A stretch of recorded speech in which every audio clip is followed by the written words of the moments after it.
क्या supreme court भी अब चुनाव आयुक्त ज्ञानेश कुमार की तरह काम करने लगा है, ज्ञानेश कुमार की तरह ही फैसले देने लगा है?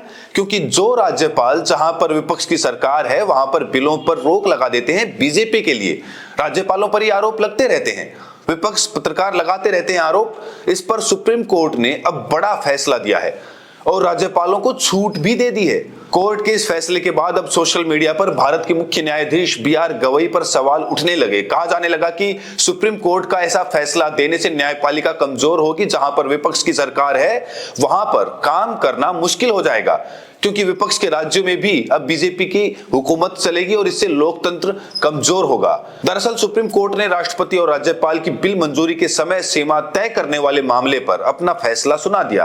अपने फैसले में सुप्रीम कोर्ट ने साफ कह दिया कि राज्यपाल की 5 विधानसभा से पारित विधेयकों पर रोक लगाने का अधिकार नहीं है। सुप्रीम कोर्ट ने अपने फैसले में यह भी कहा कि किसी भी राज्य के गवर्नर के पास सिर्फ 3 विकल्प हैं। किसी भी बिल को गवर्नर या तो मंजूरी दे, या दोबारा विचार के लिए भेजना होगा, या फिर उन्हें राष्ट्रपति के पास भेजना होगा। और इस फैसले में सबसे बड़ी बात यह रही कि विधेयकों की मंजूरी के लिए कोई समय सीमा अब तय नहीं हो सकती। इस मामले में सुप्रीम कोर्ट ने इसी साल अप्रैल में राज्यपाल या राष्ट्रपति के फैसले लेने की समय सीमा तय की थी। कोर्ट ने कहा था कि अगर ये तय समय में फैसला नहीं ले रहे तो राज्य सरकार कोर्ट आ सकती है। असल में पूरा मामला तमिलनाडु राज्यपाल और राज्य सरकार के बीच हुए विवाद के बीच उठ रहा था, जहां पर राज्यपाल राज्य सरकार के बिल को रोक रहे थे। इस मामले में सुप्रीम कोर्ट ने इसी साल 8 अप्रैल को आदेश दिया कि राज्यपाल के पास कोई वीटो पावर नहीं है। इसी फैसले में कहा गया था कि राज्यपाल की ओर से भेजे गए बिल पर राष्ट्रपति को 3 महीने के अंदर फैसले लेने होंगे। ये ऑर्डर 11 अप्रैल को सामने आया था। इसके बाद राष्ट्रपति ने मामले में सुप्रीम कोर्ट से राय मांगी और 14 सवाल भी पूछे। अपने फैसले में सुप्रीम कोर्ट ने कहा था कि राज्यपाल किसी बिल को मंजूरी देने के लिए उसे अनिश्चित काल तक के लिए लंबित नहीं रख सकते हैं, और इस मामले में 8 महीने तक सुनवाई भी चलती रही थी। मगर अब सुप्रीम कोर्ट ने राष्ट्रपति और राज्यपाल की बिल मंजूरी की डेडलाइन तय करने वाली याचिका पर फैसला सुना दिया। कोर्ट ने कहा कि हमें नहीं लगता गवर्नरों के पास विधानसभा से पास बिलों या विधेयकों पर रोक लगाने की पूरी पावर है।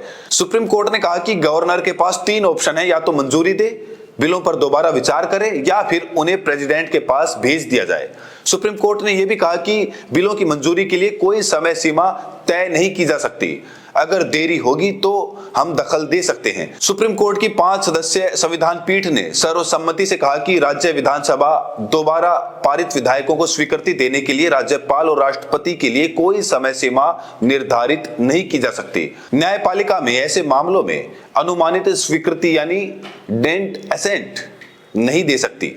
डेंट असेंट को आसान भाषा में कहा जाए तो अगर राज्यपाल और राष्ट्रपति के पास कोई बिल मंजूरी के लिए गया है और वो समय पर जवाब नहीं देते तो कानून ये मान लेता है कि मंजूरी दे दी गई, यानी बिना बोले भी हाँ मान ली जाती है। लेकिन अब इस पर भारत के मुख्य न्यायाधीश बी.आर. गवई की 5 सदस्यीय संविधान पीठ ने रोक लगा दी और कहा कि गवर्नर राष्ट्रपति के लिए न्यायिक रूप से समय सीमा तय नहीं की जा सकती। कोर्ट से ही विपक्षी राज्यों को उम्मीद थी कि वो जो बिल लेकर आए हैं अपने राज्य में उनको मंजूरी दे दी जाए, समय सीमा तय की जाए ताकि राज्यपाल सही से काम करें। लेकिन अब ये समय सीमा भी हटा दी गई। अगर एक तरफ ज्ञानेश कुमार हैं जो विपक्ष को सुनते ही नहीं है, और अब सुप्रीम कोर्ट ने भी विपक्ष की उम्मीद पर पानी फेर दिया। क्या कोर्ट और ज्ञानेश कुमार अब एक जैसे ही काम करने लगे हैं, जिसको लेकर वरिष्ठ वकील प्रशांत भूषण भी ट्वीट कर रहे हैं। वो लिखते हैं कि सुप्रीम कोर्ट की बहादुर पीठ ने यह सुनिश्चित करने के लिए समय सीमा तय की थी राज्यपाल राज्य द्वारा पारित किए गए विधेयकों पर अनिश्चित काल तक बैठकर उन्हें रोक ना सके। ये कठपुतली राज्यपाल राज्यों में कानूनों को रोकने के लिए ऐसा कर रहे थे जो विपक्षी पार्टियों को पसंद नहीं था। आज सुप्रीम कोर्ट की बड़ी पीठ ने उस फैसले को पलट दिया और कहा कि ना तो राज्यपालों पर कोई समय सीमा लगाई जा सकती है और ना ही किसी विधेयक को स्वयं स्वीकृति यानी डेंट असेंट माना जा सकता है। ये हमारे संघीय लोकतंत्र के लिए बेहद प्रतिगामी निर्णय है, यानी कि हमारे जो ये संघीय लोकतंत्र है, हमारा जो लोकतंत्र है, उसके लिए बहुत बेकार साबित हो सकता है। सुप्रीम कोर्ट को न्यायिक नियुक्तियों के लिए सुप्रीम कोर्ट कॉलेजियम सिफारिशों पर सरकार को जवाब देने के लिए समय सीमा निर्धारित करनी चाहिए थी और स्वयं स्वीकृति का आदेश देना चाहिए था। सुप्रीम कोर्ट की ढिलाई सरकार को न्यायपालिका की स्वतंत्रता को कमजोर करने का मौका दे रही है। क्या वाकई ऐसे फैसलों से न्यायपालिका कमजोर नहीं होती? क्या ऐसे फैसलों से किसी पार्टी विशेष का विपक्षी राज्यों में ज्यादा दबाव नहीं बन जाता? हर कोई जानता है बीजेपी को सबसे ज्यादा चंदा मिला है, हजारों करोड़ों की वो पार्टी है, उसके पास खूब पैसा है। इसका इस्तेमाल बिहार चुनाव में भी देखने को मिला।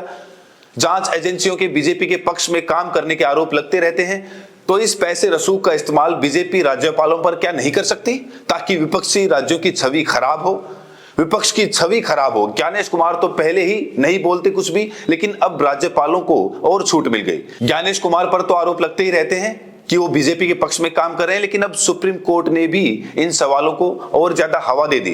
राज्यपालों के बिल की समय सीमा हटाकर, जिसके बाद सवाल यह है कि ज्ञानेश कुमार की तरह सुप्रीम कोर्ट भी ऐसे ही काम करने लगा, जिसको लेकर पत्रकार अवेश तिवारी भी लिखते हैं, न्यायपालिकाओं की अतियों की कोई सीमा नहीं है। आज सुप्रीम कोर्ट ने अपने ही 8 अप्रैल के फैसले को पलट दिया है, जिससे विपक्ष शासित प्रदेशों में सरकारों का काम करना और मुश्किल हो जाएगा। आज अदालतों ने फिर साबित किया कि वो गहरे दबाव में काम कर रही हैं। वक्त गवाह है कि विपक्ष शासित प्रदेशों में तमाम बिल भाजपाई राज्यपालों की मनमानी की वजह से रुके हुए हैं।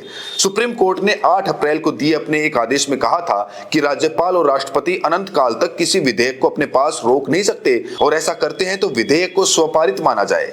मगर आज भारत के मुख्य न्यायाधीश BR गवई और न्यायमूर्ति सूर्यकांत, न्यायमूर्ति विक्रमनाथ, PS नरसिम्हा और न्यायमूर्ति अतुल S सदरुकर की संविधान पीठ ने कहा कि पिछले फैसले में निर्धारित समय सीमा और राष्ट्रपति या राज्यपाल द्वारा ऐसी समय सीमा का पालन न करने की स्थिति में विधेयकों को मान्य स्वीकृति देना न्यायपालिका द्वारा राज्यपाल और राष्ट्रपति की शक्तियों का अतिक्रमण करने के समान है और इसकी अनुमति नहीं है।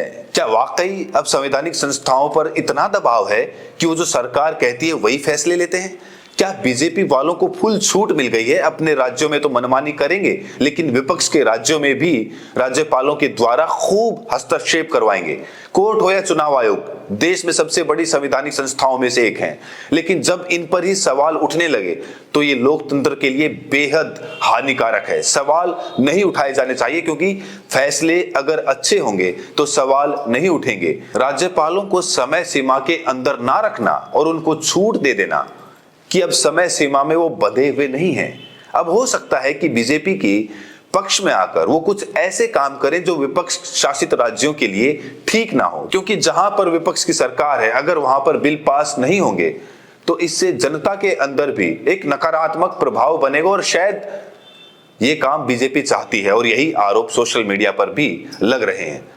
दोस्तों, आप लोगों को क्या लगता है? इस मुद्दे को लेकर अपनी राय जरूर दें, और साथ में ये भी बताएं कि आप ये वीडियो देश के किस कोने से देख रहे हैं। बहुत बहुत शुक्रिया।